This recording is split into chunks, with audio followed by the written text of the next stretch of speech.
OK, parfait. I'm not very good at concentrating during talks, to be honest. Often during talks I daydream, and so something the speaker has said sets my mind off thinking about something else. So I guess this is kind of random stimuli to just unsettle your mind a bit from where you are. Welcome to the Night Science podcast, where we explore the untold story of the scientific creative process. We are your hosts. I'm Itai Yanai. And I am Martin Lurcher. Ben Lehner is the coordinator of the Systems Biology program at the Center for Genomic Regulation, which actually is in a beautiful beachfront location in Barcelona. I've been there a couple of times myself, and I have to say I really envy him for that location. In this beautiful institute, Ben has been a group leader and professor since 2006. His undergraduate degree was natural sciences in Cambridge, where he also did his PhD. And in his work, Ben explores to what extent one can predict the biological differences amongst individuals from their genomes. His tools are experiments and computational analyses, and he mostly works on yeast and worms. And Ben has been awarded many prestigious awards. One notable is the gold medal from the European Molecular Biology Organization. Ben, thank you so much for joining us today. Thank you very much for having me. So, Ben, can you tell us about your training, the undergraduate and your graduate training? Which aspects do you think were sort of most important for you to become a creative scientist? Well, actually, I have to start before undergraduate, because one of the main reasons why I ended up doing biology was actually a mistake. So when I was young, I wanted to change schools for the last 2 years of school. And I actually applied to do maths, physics, and I think economics or something like that. A-levels in the UK. And the school didn't have places in what I wanted to do, so I had to do biology as a second choice. At school, I didn't like biology at all. And then only really in the last year of school, when they started really talking about molecular biology, I became interested in biology. And then I went to university, to Cambridge, where you do natural sciences, which is great because you do diverse subjects and both fashionable things and unfashionable things. They have this idea that they teach you stuff which other people are not teaching anymore, old things. And some of that was actually very useful in the future because we did quite a lot of quantitative biology. Now it's very useful to me, but at the time it seemed very old-fashioned, weird physiological modeling, this kind of stuff. Interesting. Wait, tell us more about this unfashionable science. Because I did physiology, which is a very strange subject. Right, everything went molecular, so physiology was no longer fashionable. In the same way as, you often meet people from Germany and they do these like very old-fashioned zoology degrees, and so they know lots of stuff about very interesting organisms. I'm actually telling off the biologists at my university for doing that, but... Yeah. No, but some of this stuff is helpful because things come back. My undergraduate at Cambridge is you basically don't, in my day, I don't know what it's like now, you basically don't have to go to lectures. You don't have to do anything for 3 years. So you're very free to do whatever you like, which can be science or non-science, art stuff, whatever. And the whole degree comes down to just some exams at the end. And I hope this still exists, and I hope other universities are still like this as well, where you're basically, if you're self-motivated, you can do what you like. You can attend any lectures and anything. There's no real courses or compulsory things to do. Yeah, but to me it sounds like you also need to have some good sense of where you're going yourself. You have to be really cool about not caring too much about your grades. Yes, exactly. So kind of a system which is selecting people rather than educating them to some extent. Okay. Because it's very competitive to get in, and so everyone there already is smart or knows how to do exams and this kind of stuff.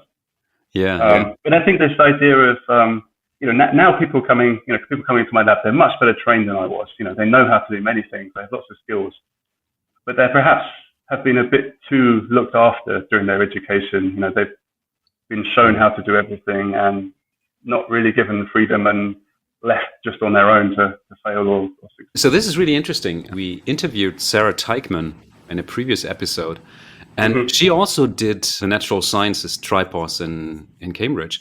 And she also said that was really important for her research career because it was so broad in what she learned there. So it's interesting that you're saying something similar. I think so. And scientifically, I kind of think of biology as just one thing. there's far too many disciplines in biology. People say I'm a molecular biologist, or I'm a Yeah. population geneticist, or I'm a cell biologist, or whatever. It's all biology, especially molecular biology. It's all the same stuff. And I really try and stay away from disciplines and fields, which I have to say, when you're young and starting, is a disadvantage, because people don't know how to label you, and they tell you to focus, and they tell you to make sure you have an identity and people know what you're doing. But I'm kind of happy I did that now, and now it's okay, because now we can do whatever we like, and we can work on many different. I think this is part of the at least for me, how to do creative things is like, I have quite a small lab, but we work on quite diverse styles and quite diverse organisms as well.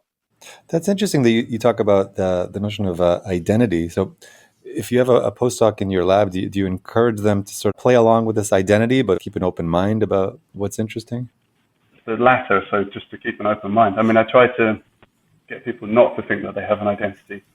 People come into the lab from different backgrounds. Some of them are very good at statistics, or some of them are have classic molecular biology training, or they're more computational biologists. But now, when they come into the lab, now we're all the same. And it's great that we have this mix of people, so people with different training and slightly different biases in how they think and what they think is normal. This is really something I like. So in your work, do you actually make a distinction between the creative mode, where you come up with new ideas, hypotheses, and a more executive mode, where you do what we would call day science? Yeah, not consciously, but since I read the introduction to your series, perhaps I do. So I think one thing is I always try and think of questions. Okay, so I think our science is question driven, so not hypothesis driven and not particularly data driven. Where could I best address that question? Which means often, what's the simplest system where that phenomenon is observed, or what's the most tractable system where that thing happens? So that might be bacteria or yeast or C. elegans or human genetic data set. Where's the place where we're most powered to be able to find the answer to that question? So if I understand you're right, then you don't have a concrete hypothesis. It's more like, how does it work? And then you think about what is the right kind of data that could tell you about how it actually works. Is that a description of what you do? Exactly. What's the right kind of data, or where's the simplest experimentally tractable system where this phenomena is observed? So we try and start with questions and choose the model organism, or even the experimental versus computational approach, depending on what the question is. So that's one way. But then also, to be honest, sometimes also we just realize that there is a new type of experiment you can do, or a new data set that exists in the world. And then it's the reverse process, because you think, okay, what questions could I ask using this new approach or using this new data set? So for example, maybe 5 or so, no more than that, years ago, there was all this cancer genome data being produced. And we realized, well, we could use this data to actually ask some fundamental questions about mutation rates and processes, things that we were interested in. And literally, the 3 of us in the lab who were working on this, we had a file where we just wrote down lists of questions that one could address using these data sets. And we went systematically through this list. But I should go back and refine this list to see how many we did and how many other people did, and whether there's still some which haven't been addressed. I sometimes do that for myself, that I just sit down and write down all the questions that I think I could answer with a certain type of data. But it sounds like it's much more efficient if you do that with a couple of people. Yeah, I mean, to be honest, sometimes I do it by myself, and sometimes just with one other person or a few other people. There's this great quote by Sidney Brenner that I'm sure you know, that progress in science depends on new techniques, new discoveries, and new ideas, probably in that order. Yeah. Another thing I do is I read quite a lot of papers, but I especially read old papers. Because really? I think, because, well, first of all, if you just read what's being published in Nature and Science yesterday, then everyone else is reading that as well. So you're going to have the same ideas as everyone else. And you're following a curve rather than leading a curve. But also, the really good questions were often asked a long time ago. And some of them have been forgotten about, or they've, been interest in them has died off. And so you can find really great old questions that people were trying to address. And then now you can have another go at them with different technologies. When I was an undergraduate, I was really, really interested in protein folding and protein stability. And I've never worked on that until the last few years. But I realized that, now with all this mutational scanning, we can start to ask these questions that people were working on in the 1980s and 1990s in small scale. And now we can do it on a massive scale and really try to systematically get at these problems. So I've been rereading lots of that old stuff. Yeah. Yeah, it has been said if you want a new idea, you read an old book. But how do you find the old books? You just kind of work back through the literature. You read a paper and then you find they cite something old. Always go to the oldest reference. Yeah, and also the ones from the good people who did important things. They tended to write clearly. And this sounds like a great strategy, but it also sounds like you need to already know a lot about a problem so that you immediately know how much of it has been answered and how much is still open. Yes, but also naivety is good as well, because if you don't know much about a field, then you tend to stumble across the big questions first because they're the most obvious ones to ask, and sometimes these have been forgotten or neglected in the field. Yeah, the disadvantage of naivety is, of course, you go in and you start doing something and then you realize that, yes, this was answered 15 years ago and everyone knows the answer to this question. But, yeah, that's usually the first step in what I do. But but I definitely think jumping fields, as people say, or moving between different fields is very good for creativity. I mean, when fields get stuck with the same questions and the same people and the same ideas for a long time, they get stuck. Right. Yeah. Do you find yourself doing that a lot, switching between fields? Well, kind of. I mean, you could say that, but I mean, I would say we're always working on the same questions, which is just about where does phenotypic variation come from? Mutation processes, how do mutations combine? And we just ask it in different systems and at different scales. But to me, it's all about variation, which you could define as a field, but it's not really considered a field. Yeah. There's a really good essay from Sean Eddy in computational biology called Anti-Disciplinary Science, as in anti, as in before. It's trying to say that when you have a discipline, it's kind of boring and everyone knows what they're doing. And the really innovative scientists are people who you can't really, the field doesn't exist. They're creating a new field. Suddenly there will become a field. I need to go back and reread that to make sure I'm getting that correct. But this has really stuck with me as an idea, because this idea that, like, if you're doing something that's a bit difficult to define or to categorize, then either it's mad or useless, or it's going to be something important. I had a teacher in literature who liked to say that a dictionary is a graveyard for words, because as soon as something's been well defined, it's essentially dead. So it's always better to go into a field that's not, that's still, no one's really sure what it's quite about. Is there something there? Maybe it's all an artifact. That's what the exciting stuff is. Yeah, I guess it's exciting, but at the same time, it could be a dead end that you're following for years, right? So it's also a risky strategy. Well, that's how it goes, though, right? Yeah, exactly. But that's another thing is you've got to be okay with taking risks. I always promised myself if it ever stopped being fun, I would stop. And I guess that's because I had the self-confidence or, family support that I knew if I stopped doing this at any point, I would be okay. I would find some other job or I'd find something else to do in life. Yeah. I don't have very high expectations for making lots of money or whatever. So that always gave me a sort of comfort to do sort of slightly more crazy things. And actually, I forgot about this. So a few years ago, I'd completely forgotten I'd made myself this promise. And, as you get more senior, as two of you know, in science, you end up doing more administrative work and more committees and panels and all this kind of stuff. And it does become less fun, honestly. And then I realized I'd made myself this promise. And so now I've decided that, I'm going to make sure that I spend more of my time in my lab and more of time working on problems that I want to work on, and in a way, be a little bit more selfish, because it did stop becoming fun for a while, and that's bad. Yeah, I think in the interest of science, that's a very good decision, right? In the interest of running an organization or a research center or university, maybe it's not optimal, but if you want to do good science, then there's probably no way around that. Oh, I totally agree. Like, you have to do some of this stuff, because if the good people or the reasonable people don't do administrative things, then other people do it, and that can be very bad. People who want power are often not the best people to be doing this stuff. Right. Of course, I do a lot of this stuff still, but it was good to stop and reflect on, why am I doing this? Like, why have I chosen this profession? Yeah, I totally agree. I think you periodically have to readjust your priorities, so you're still doing the stuff that was the reason why you went into this in the first place. But to get back to the balance between risk and, more, let's say, secure projects where you're guaranteed some kind of publishable outcome, do you make a conscious decision between those two extremes when you start working on a new project?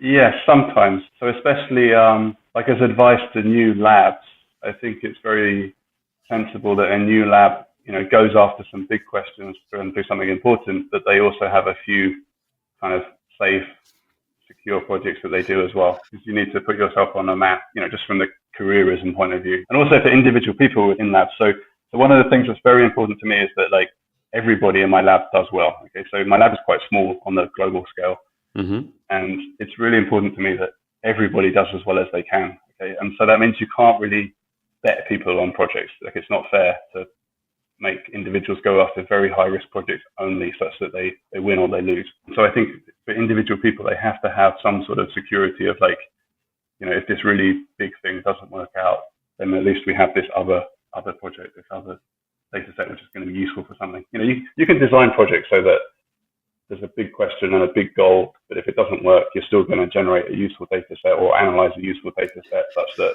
it will be of some use to the world. Yeah, I think that's the ideal project. Ben, I'm wondering if you can weigh in on a conversation that Martin and I were having the other day. We are wondering, what is the ideal group size for a night science discussion? And some might say the more the merrier, the more brains, the better, certainly more than one. What do you think about the size 2? I think, to be honest, it more depends on the individual people. I have some people I've worked with where you're continuously generating very good ideas together, and also when you've worked with someone for a long time, you know how they think and you know exactly how to work with them. But sometimes also in little groups it can work. We started using Slack like everyone else, and sometimes on Slack you can just have little conversations between 3 or 4 people that trigger new ideas and new ways of thinking. I definitely am a big believer in this thing that many of the best ideas arise in the interactions between people. So I think some of the okay ideas I've had over the years have often been triggered by a conversation with someone else, or someone else are asking a question and me relating it to something I already know or some other topics we're working on, and vice versa. I've triggered good ideas in other people, I think. Yeah. So what I'm wondering is, in these interactions, what do you think? How important is it that you're developing an idea together with someone, or how important is it just that, let's say, the other person is more like a sounding board, right? That forces you to really formulate your thoughts in a coherent way and to maybe even question your assumptions. Yeah, absolutely. So definitely the latter one is useful. So the being forced to write down or state ideas clearly is good. And I think this is where a lot of people have trouble, because they think of an idea in a vague way. And actually, sometimes they don't even want to clarify exactly what they mean, because then it becomes destroyable. I do actually think quite a lot by myself as well. So I have 2 things I do. One, I talk to people, but also I have to have time by myself to actually think things through. And one thing I do is I write things down, because when you write things, it forces you to be more specific about what you're saying, and you realize that this idea is actually not very concrete. You find the holes. Yeah. So when you're by yourself and, developing thoughts in that way, how should we imagine that? Is it like you're writing a draft for a paper or something, or what exactly is it that you're doing then? Sometimes it's writing notes, like a plan for an experiment or a plan for an analysis, like pseudocode almost. To be honest, now I do this quite a lot in my head. I used to write more, but now I've got better at clarifying thinking in my head. Another thing is it's important to force other people to do this. Like, I think a lot of people who are very creative, they're not so good at translating, like what I would say, translating the night science into day science. Is that something you've discussed? You go from a creative idea or a big picture idea, okay, what does that actually mean, and how could we distinguish that from another idea? What does that predict that other ideas don't predict? And what's the fastest way we could find out that this is completely wrong as an idea? I think that's the critical thing. Right. Like you've got to try and destroy things. And I think that doesn't come naturally to a lot of people, because they become very attached to their ideas and they want them to be correct. And that's the worst possible thing. Like you have to, ideas are cheap. You have to be able to have many ideas, and for most of them to be wrong. But let's say after you got over the first hurdle, isn't there also a benefit to being attached to your ideas? I mean, if it's a good idea, maybe you shouldn't let go of it too soon. I mean, if it's an idea about how to do an experiment or an idea for a technique, then yeah, that's great. But if it's just a hypothesis of how something might work, and it's very clear that that's not the case in this particular system you're working in, then I don't think it's good to become attached to it. And I think actually this creates a lot of problems in mainstream molecular biology because people publish positive results and they that supports their ideas. They're not really actually testing ideas at all. I think this is actually a bit of a problem in mainstream molecular biology. People are too attached to ideas. So can you explain that a little bit more? Whether people have ideas for mechanisms in molecular biology or closer to your field, they have ideas for what's the causal thing of evolutionary rates or something like that. Mm-hmm. And they get attached to their idea because it's the one that they had or the one they showed something before. And then they spend the rest of their career trying to defend that idea, which is okay collectively as a field, it's good. But you think that these individuals could contribute more if they were just more open to testing other ideas and thinking in different ways. No, absolutely. Of course. I mean, you always need to think about what are the possible alternatives and then try to figure out if maybe they explain things better than your original idea. Exactly. And this way of designing experiments to distinguish between competing ideas is, I think, often more powerful. Competing hypotheses rather than just one hypothesis. Yeah, so this idea of the strong inference. Yeah, exactly. Well, I think it has to do with somehow in the history of science, probably because the way humans are wired, there's a sort of credit issue where a person wants to be known for a particular idea. And the idea now is their fate. And so they will fight for it. We saw it with Moto Kimura. We saw it with Eric Davidson. And there was a kind of, towards the end of the career, a kind of lack of flexibility to amend the idea. This is a sociological thing. It's like a branding almost, isn't it? Don't ruin my brand. Yeah, they have a brand, and that's why they get invited to things. I have a colleague actually says that you should be able to describe your research in a sentence, which is basically this saying you should have a brand. That's fine, but it's very simplistic. Yeah, so really it sounds more like a PR advice than an advice for doing interesting science, right? To summarize it in one sentence. But I'm pretty sure that would be hard for all of the different things that you're working on. A lot of this careerism stuff is quite bad for science. People giving career advice, it's okay, because I understand, of course, that people need to have employment and stable positions, etc. But a lot of effort goes into this, how to sell yourself to the world or how to have an identity or how to fit in a field. And it's not necessarily very good for science as a whole. I totally agree. I worked with Craig Hunter at Harvard, and I was very impressed that once he shared with me an old presentation that he made, and it was shared with other young faculty starting out at Harvard, and each one had to summarize their goals in one sentence, kind of like what you say. And they were all like, sentences like, I want to prove that this is true. I want to provide evidence for this idea.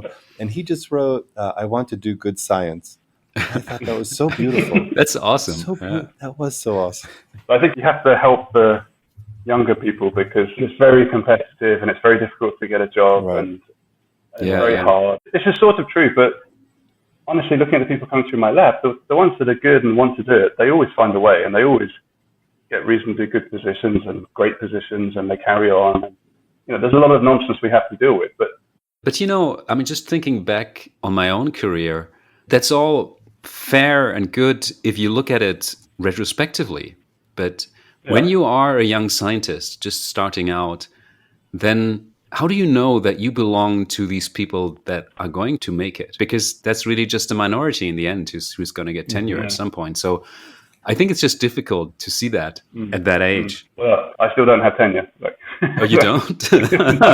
One day, Ben, one day. Yeah. Hang in there. Hang in there. You got this. Maybe that's part of the freedom. Yeah, I think so. But I think we have to try and create a more healthy expectation and that this is great what we do. We basically get to do what we like. So we're super privileged. And a lot of the stuff we get stressed about is pretty stupid. You've probably given some thoughts to how you would make a kind of cultural change in science. What should we de-emphasize? That's a more difficult question. Well, I think actually what Martin said, I think giving confidence is very important. People are confident that they can do this as well as other people can do this, which is true of most people. Then that's a great start because And then it just comes to finding the right questions and the right problems and getting lucky slightly. But also just what people should care about. I mean, you should care about doing good science and making discoveries.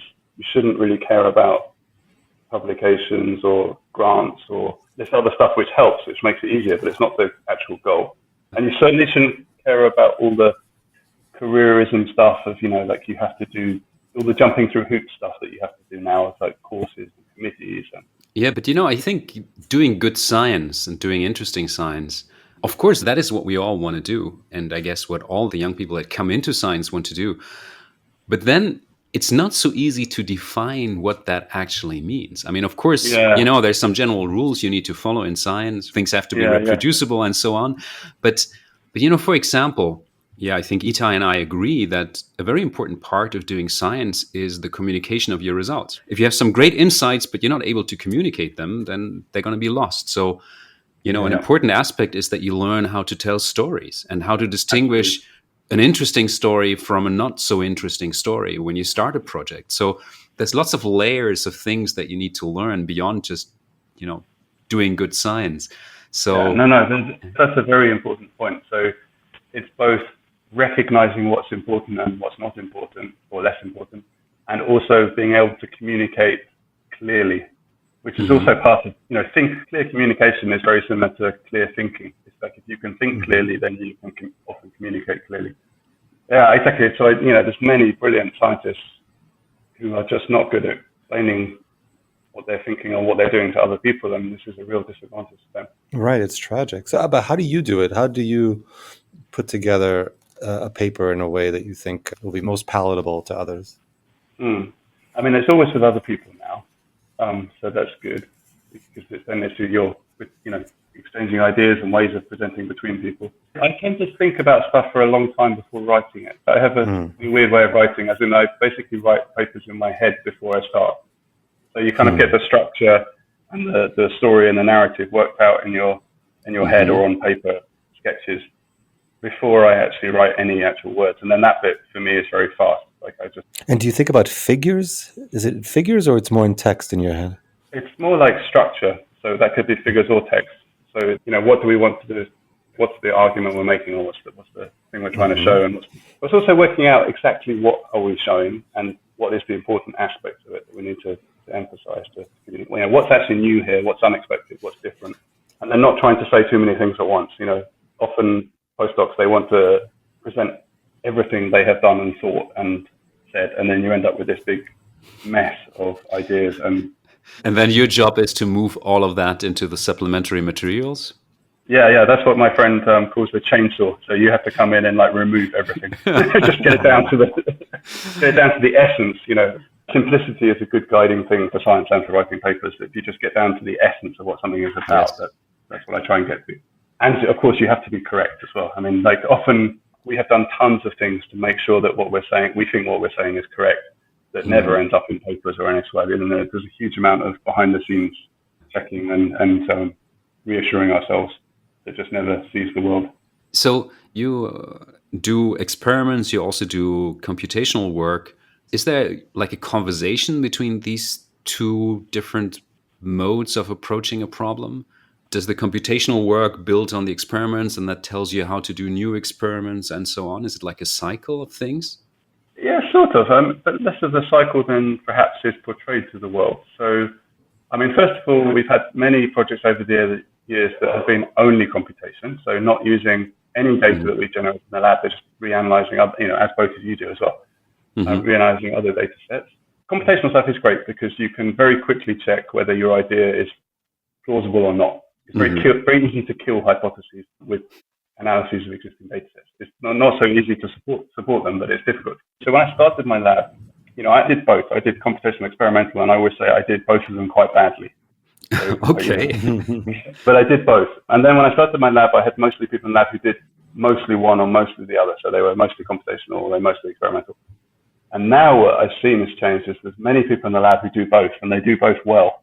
And this is a great thing because I think the training has slightly changed. There's more and more people coming through university who, they do molecular biology, but they also learn how to code, and they're much better at this than I ever was. And I really like this. This is very positive that at least maybe I attract these people to my lab, but at least the training of biologists does seem to have become more quantitative and at least more computational. Yeah, we've also seen this trend. Martin and I sometimes call this Renaissance scientist, jack of all trades. Yeah, exactly. I mean, Renaissance is quite a grandiose word. But certainly. But maybe you would say it's like a bit of a, I don't know how to say it. It's like an odd job man, and like I do a little bit of this and a little bit of that. Right. And then, you feel a bit of. I always used to feel a bit of a fraud in all worlds because I definitely was not a bioinformatician, and I definitely was not a C. elegans. I was not a proper C. elegans biologist because I didn't come through a proper C. elegans lab, and I was not really a proper molecular biologist because I'd never come through a molecular biology lab, and so you don't really fit in anywhere. That's a bit of a problem, but you can do a little bit of everything, and you can talk to people from all these fields. I can talk to a population geneticist and understand what they're saying, even if I can't do it very well myself. And you can see the connections between things, which is certainly extremely important and helpful.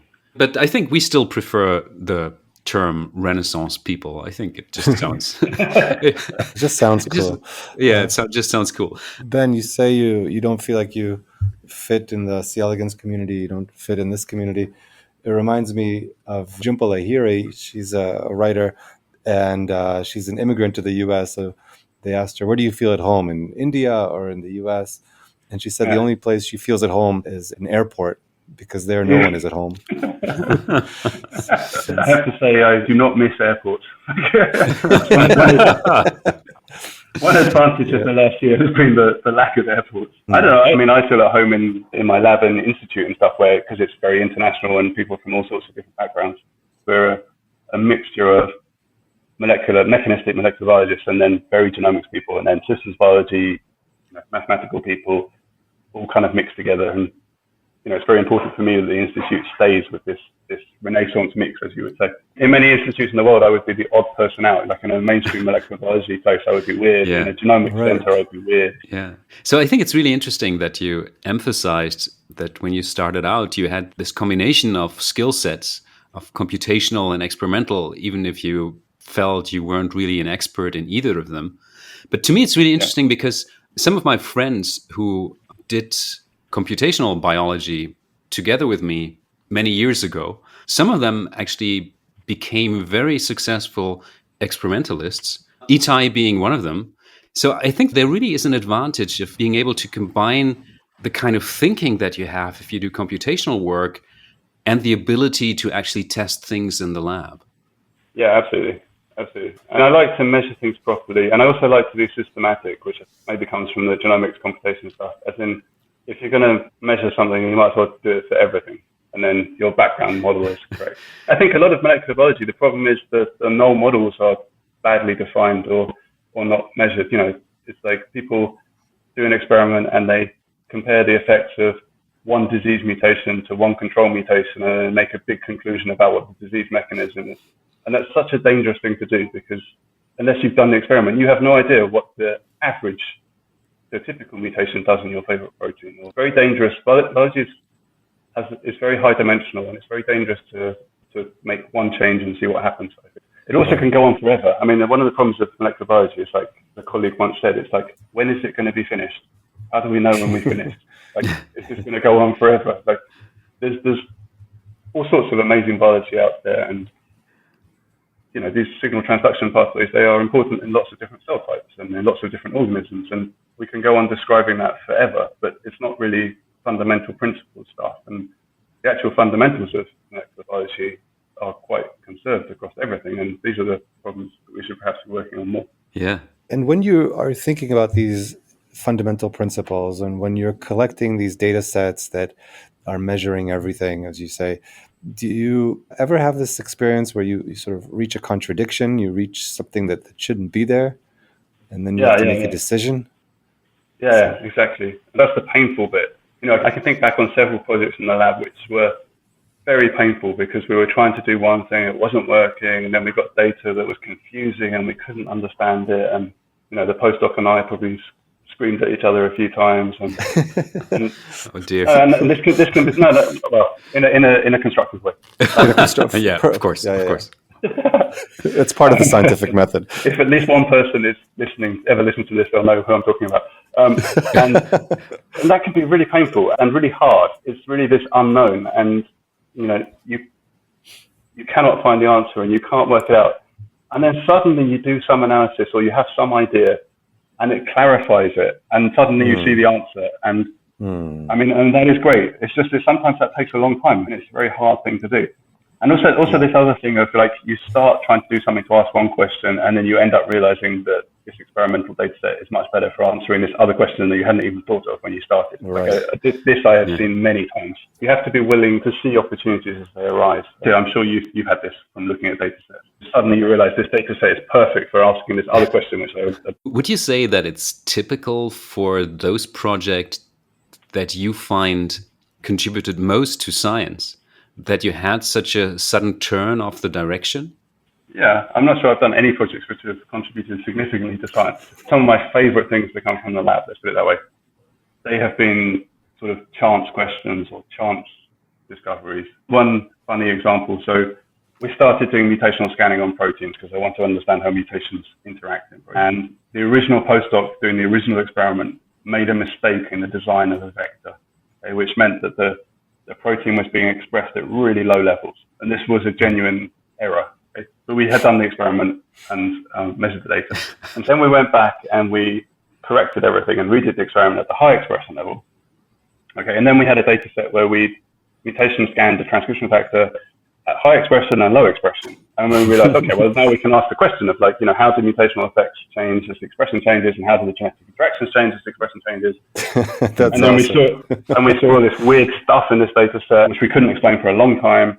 And we thought, okay, what can we do? So we went away and we found an old statistical thermodynamics model of this system, and we played with that. And then playing with the model, actually, we realized what was going on. So completely far away from the experiment. And then we understood it. And then because we've been forced to do that modeling, we were playing more with that modeling. And then that led us to other projects because we would notice other interesting things in these old models, which have been around for a long time. And now that's like a whole area of the lab, basically trying to fit statistical thermodynamic models to data sets. Awesome. And so this was a real drift. Okay, so it was started from a mistake. Then it was a data set that we couldn't understand. And then we spent a long time trying to understand this data set. And then in that understanding, we started doing something which we'd never done before in the lab. And then from that, we realized other things, which is now like about half the lab we're working on. Yeah. So these kinds of real drifts are very important.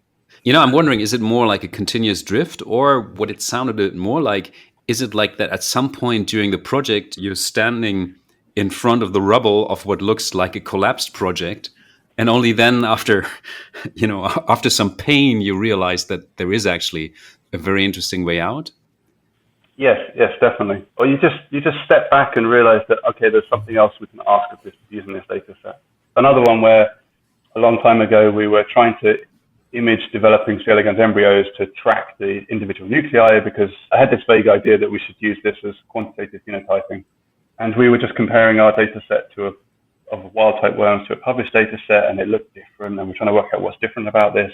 And then we realized it was because in some data sets, the worms were actually compressed under the cover slip. So it's basically whether you put a cover slip on the embryos as being imaged or not.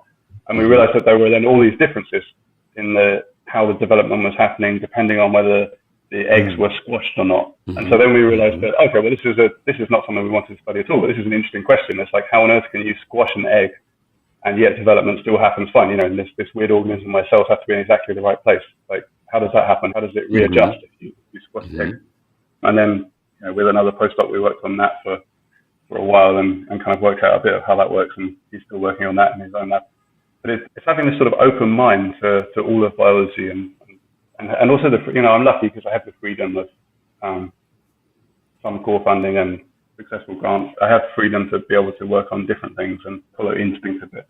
Yeah, absolutely. I think it's kind of general feature of good projects that it kind of fits more of a narrative than a single experiment. It's almost as though, let's say, you achieve what you wanted to with a particular experiment, then that would kind of be disappointing because you got exactly what you sort of expected to get. Whereas any project that I've ever been a part of, it's it's one where when the paper is accepted at the end, you sort of tell the story and marvel at how circuitous it was. Absolutely. You have to be able to at least pretend you're doing the other thing as well, because to get grants, you have to be able to write projects which are completely logical and have very defined steps and deliverables and goals and all this kind of stuff. Yeah. Like Right. You have your two lives, your actual life and then your grant life, and they're not that related to each other. Yeah. And you'd be very frustrated if one of your projects would run exactly the way you predicted in the grant application, right? 5 years earlier. Yeah. This is why, these top-down, the EU specialise in this madness of like top-down deliverables in grants. This is a terrible idea for science, because the idea that you have to deliver something beyond a few big projects. So, there are projects where this really works, sequencing a genome, sequencing 1,000 genomes, sequencing cancer genomes. These are good. But other consortium grant projects, which tend to be doing this big science thing with deliverables and very defined goals, I think this is a terrible way to organize science. But this unpredictability of scientific projects and the frustration that is inevitable somewhere in the middle where you hit an obstacle and you don't know how to get around that. Is there a way how you help your students to get over that frustration or to deal with that frustration? Consciously, no, but subconsciously, one thing, the confidence, so that, if you keep going at this, it's going to yield, we're going to work it out. And just keep asking questions and thinking laterally and keep going at it. I think developing this sort of stubbornness or grit, that's a good word, grit, of it is hard, and if you do the hard stuff, it will work. You will work this out. We are as good at this as anyone else. Some people are really good at, I think, what you guys call the day sciences, and they're just brilliant at doing experiments, or technically fantastic. They do controls, they get data with large numbers, you get a clean answer to everything. But then they're very cautious to go out into the unknown. They don't like it when they don't know what the answer is, or they don't know what the expectation is. For those kinds of people, you have to kind of push them to do the night science bit, to think up ideas, and what are these ideas, and how could it work, and how would you tell this idea from that idea? And then you have the other extreme of people who are like fantastic night science people. They love thinking up ideas. They have many ideas, but then often lots of these people, either they don't want to test their ideas because they don't want them to be wrong, or often with very smart people, they don't want to do the hard work. They don't want to do the boring bit, the going into the lab or collecting together data and actually doing the sort of menial work as so they see it. And so I think the really great people are the people who can do both. The people who have good ideas and they can do the sort of out of the box thinking, but they also don't mind doing the hard work and the gritty stuff, and that they can fight with something when it's not working. They have this sort of determination. So looking at the people coming through my lab, these people who are sort of hybrid of day scientists and night scientists, to use your words, these are the ones who are really fantastic. And maybe it also helps with your night science if you're working on the day science part as well. If you know exactly what kind of experiments you can do and what kind of data you get and what's ambiguous and what assumptions went into the experiment, I think that also helps you with thinking about what all of this could possibly mean. Yes, I think so. To rephrase that slightly, it's like doing the right kind of night science. So it's like daydreaming and thinking about stuff which are tractable problems that we can address now using the methods we have now. Because you can, there's a lot of wild speculation and theory in biology and people who like doing this kind of stuff, but it doesn't really matter at the moment because there's no way to actually test any of this stuff, or it doesn't really contribute to experimental work. Yeah, maybe you're right. If you're actually doing experiments and you're actually dealing with data, then you're familiar with what we can do now, and then you can think up creatively around that. So when you were talking about your own creative mode, you said that two important things are to have time to yourself, where you just think things through and where you make notes. And another thing is to talk to people. Is there anything else that you can think of that you regularly do when you're trying to solve some mental problem to get to the bottom of some unexpected result? Yeah, well, changing scenery is good. I cycle to and from work every day, which is 40 minutes twice a day. That is great time for me to let my mind think about things. Also, just changing between working at home and in my office helps. because you get stuck in one place and then you just change scenery and suddenly That's interesting. I think I get lots of ideas when reading, and also in talks. I'm not very good at concentrating doing talks, to be honest. But often during talks I daydream, and so something the speaker has said sets my mind off thinking about something else, and that's quite good.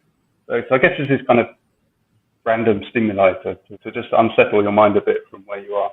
Also the time of the day. So I think much clearer at certain times of the day. So, if I'm writing, I basically have to do it early-ish in the morning, like first thing I do in the morning, or late at night as well, or not too late, but quite late at night. But the middle of the day for me is terrible for... No, what you said about having kind of a almost random input when you're at a talk that you're not really focusing on totally, that really rings a bell with me as well, because I used to have lots of ideas like that when I was at conferences and just sitting in sessions. And it's just that I, unfortunately, at some point I decided, if I'm not really convinced that the abstract sounds interesting, I'm not even going to go to a certain talk and just sit in a corner and do email instead. And at conferences, I have much fewer ideas now than I used to have when I made a point of going into every single talk. Yeah, I agree. So it's very easy, especially as you get more senior, to spend your whole time doing stuff which keeps you very busy but doesn't really contribute much to your thinking. That's one thing. But also, I'm also not very good at sitting through many talks in a row. And I think after a while, it's like watching television, you just stop thinking. But I think what is good is like seeing one talk or part of a talk, rather than a whole day of talks. Yeah, probably for most people's attention spans. Often when I'm reading a paper, for example, I start reading a paper, like I was doing this morning, I start reading a paper. And then half an hour later, I've only got through the introduction of the paper because I've been writing down stuff I was thinking of. It's completely drifted off and thinking about something. So literally this morning, I read one paper it sounds very unproductive, but actually I wrote down lots of stuff, ideas for projects. Sounds awesome. Life goes slowly though when you do that. Well, Ben, thanks so much for talking to us. That was great. It was Thank you. Extremely interesting. Thank you so much. Thank you. It's good to be forced to stop and reflect on these things sometimes. Yeah, I hope you don't regret taking time maybe to do this. Maybe during our conversation you made some notes about a new project that you came up with. That's right. I don't want to disappoint you, but I didn't. You did not inspire any good scientific ideas. Oh no. Yeah, but maybe ideas about how to be better towards my lab, or how to better mentor people. I mean, I did think of some stuff like that. Okay, so that would be something we would be proud of. Good.